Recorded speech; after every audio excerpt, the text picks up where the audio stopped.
PSG 챔스 광탈할 수도. 덴벨레 역대급 호러쇼 다 말아먹었다. 이강인 제로톱 선발 출전 평점 7.2 활약. PSG vs PSV. 파리 생제르맹, PSG에서 경기력적으로 제일 문제가 되는 선수는 오스망 덴벨레다. 이강인의 PSG는 23일 오전 4시, 한국 시각, 프랑스 파리의 파르크 데 프랭스에서 열린 PSV 에인트호번과의 2024에서 2025 시즌 유럽 축구연맹, 우에파, 챔피언스리그 리그 페이즈 3라운드에서 1대1로 비기며 승리하지 못했다. PSG는 1승 1무 1패로 전체 17위에 머물렀다. 이강인은 이날 스트라이커 포지션에 출전했다. 루이스 엘리케 감독은 마르코 아센시오와 이강인 중에서 이강인을 선택했다. 이강인 옆에는 브래들리 바르콜라와 덴벨레가 자리했다. 이강인은 후반 22분 아센시오와 교체되기 전까지 최선의 활약을 펼쳤다.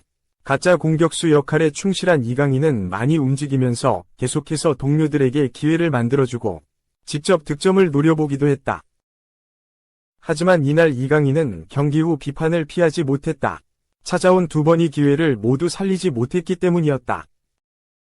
아쉬웠던 장면은 전반 16분에 처음 나왔다. PSG의 역습에서 바르콜라가 페널티 박스 안에서 이강인에게 슈팅 기회를 만들어줬다. 이강인의 슈팅이 골키퍼에 막히고 말았다. 이강인은 전반 44분에는 PSG가 압박으로 찾아온 결정적인 득점 기회에서도 슈팅이 골키퍼에 막혔다. 주심이 PSG가 압박하는 과정에서 반칙을 선언했기 때문에 득점으로 연결됐더라도 인정받기는 어려웠다. 그래도 VAR 판독이 있기에 골을 넣고 나서 다시 상황을 지켜볼 수 있지만 이강인이 넣어주지 못했기에 무의미했다. 경기 후 프랑스 레키프는 가짜 공격수 전술을 실패했다며 이강인에게 제일 낮은 평점인 3점을 매겼다. 풋메르카토에서도 평점 3.5점이라는 저조한 점수를 주면서 최전방에서 이강인은 골키퍼의 선방을 만들어냈지만 그게 전부였다. 가짜 공격수 전술에서 이강인은 수비진 압박에도 어려움을 겪었다. 노력했지만 이강인은 기대한 만큼 활약을 펼치지 못했다. 고 냉혹한 평가를 던졌다. 하지만 이날 최악의 모습을 보여준 선수는 덴벨레였다. 덴벨레는 이날 선발로 출장했지만 팀에 전혀 도움이 되지 못했다. 프랑스 선수에게 프랑스 현지 매체들의 비판이 쏟아지고 있는 중이다. 최악의 경기력이라고 해도 과언이 아니다. 원래부터 기복기 단점인 선수지만 에인트호번전에서는 심각 그 자체였다. 좌측에서 브래들리도 활약상이 대단하지는 않았지만 적극적으로 공간으로 침투하고 드리블을 해내면서 동료들을 활용해주려고 노력하는 모습을 보였다. 그러나 덴벨레는 결정적인 기회도 수차례 놓쳤으며 이를 만회하려는 플레이를 보여주지도 못했다. 덴벨레는 전반 19분 윌리엄 파초가 넣어준 크로스를 슈팅으로 이어갔지만 골대에 맞췄다. 전반 30분에는 1대1 득점 찬스가 왔지만 하늘에 슈팅을 쏘았다. 슈팅 4번을 시도했지만 0골이었다. 경기 후 풋메르카토는 덴벨레는 공격에 실패한 PSG의 상징이었다. 경기 시작 20분 만에 공을 13번이나 헌납했다. 이날 26번이나 소유권을 내줬다. 낭비와 실수가 너무 많아서 덴벨레는 팀플레이에 전혀 도움이 되지 않았다고 맹비판했다. 프랑스 RMC 스포츠 역시 전반전 두 번이 큰 실수를 저지른 덴벨레는 아인트호번을 상대로 PSG의 무능함을 상징하고 골 앞에서 마무리 능력이 부족하다는 비판을 구체화했다고 혹평했다. 덴벨레는 장점이 우측에서 돌파력인데 이날은 드리블도 1번도 성공하지 못했다. 공격에서 활로를 찾아준 것도 아니고 득점을 해준 것도 아니었다. 패스 성공률도 70%로 매우 부정확했다. 전방에 있는 선수들이 해결해주지 못하자 후방에 있는 선수들의 불만이 생기기 시작했다.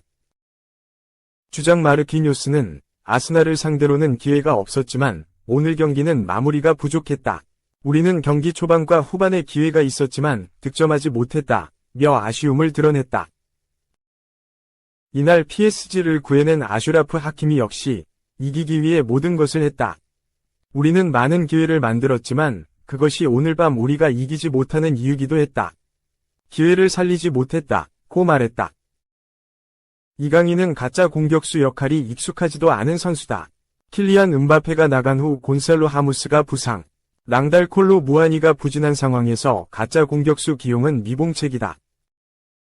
이번 시즌 이강인이 많은 골을 넣어주고 있지만 냉정하게 이강인은 팀에서 득점일 옵션을 맡아줄 선수도 아니다. 결국 덴벨레나 바르콜라처럼 측면 자원들이 해줘야 한다.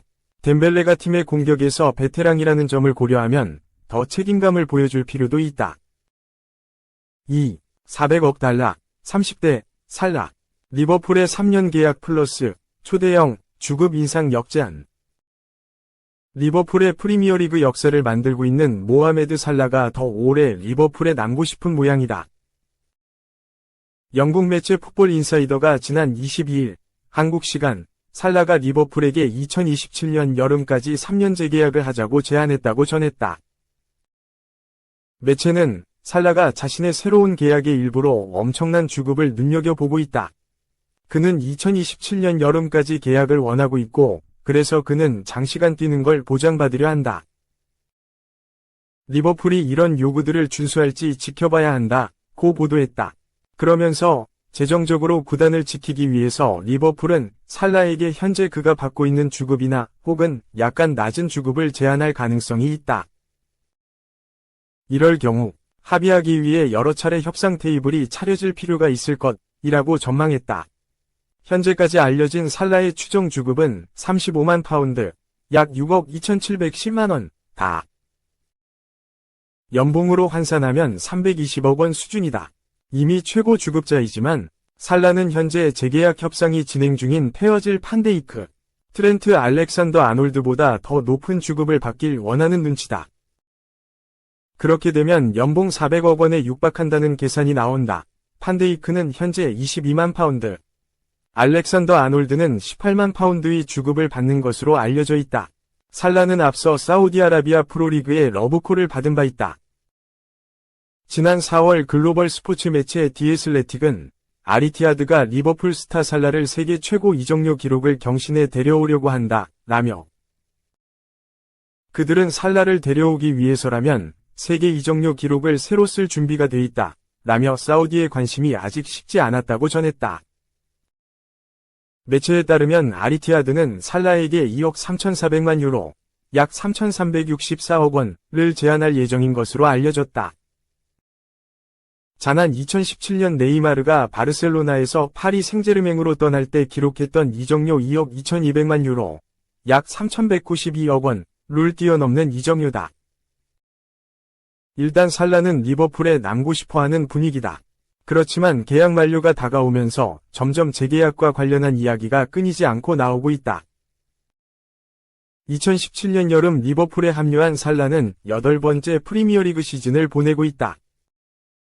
올 시즌 그는 리그에서 벌써 5골 5도움을 기록하며 리버풀의 리그 선두 질주에 힘을 보태고 있다.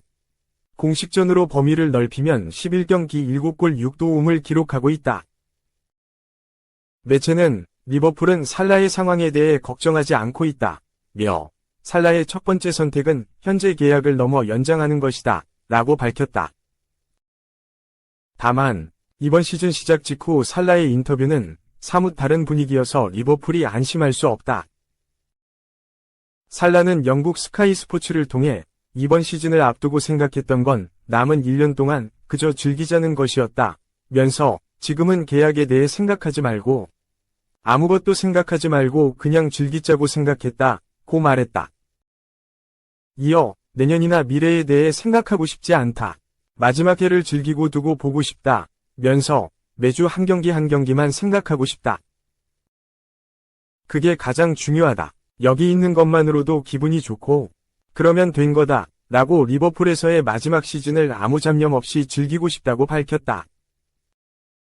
지난 9월 맨체스터 유나이티드 원정 이후에는 이번 경기를 준비하면서 마지막 올드 트래퍼드 원정이 될 수 있겠다고 생각했다. 아직 그 누구도 내게 재계약 이야기를 꺼내지 않았다. 그렇기 때문에 난 그래, 올해가 마지막이구나 라고 생각하고 시즌 종료 후 어떻게 될지 지켜볼 것이라며 재계약 관련한 어떠한 움직임도 없었다고 털어놨다. 또 현재로서는 리버풀 소속으로 치르는 마지막 올드 트래퍼드 원정이 될 것 같다며 계약은 내게 달린 문제가 아니다. 구단에서 아무런 이야기를 하지 않았다.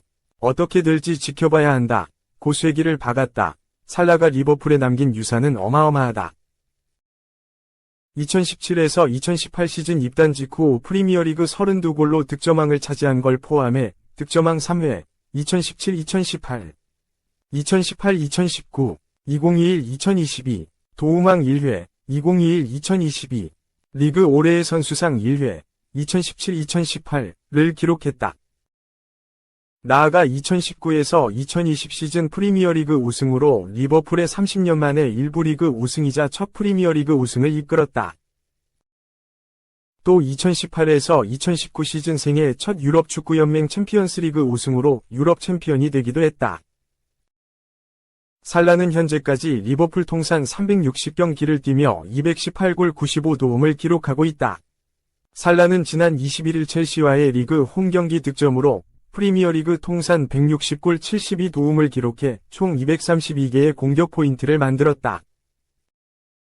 이미 리버풀의 리그 최다 공격 포인트 기록을 보유한 살라는 맨체스터 시티의 최다 공격 포인트 기록 보유자인 세르히오 아구에로 231개를 넘어섰다. 이제 그의 앞에는 첼시의 최다 공격 포인트 기록 보유자인 프랭크 램파드 237개, 가단 5개 차로 앞서 있다. 살라가 리버풀에서 그리고 프리미어리그에서 이러한 기록들을 더 이어가려면 올해 안에 재계약이 이뤄져야 한다. 살라가 과연 재계약에 성공할지 주목된다.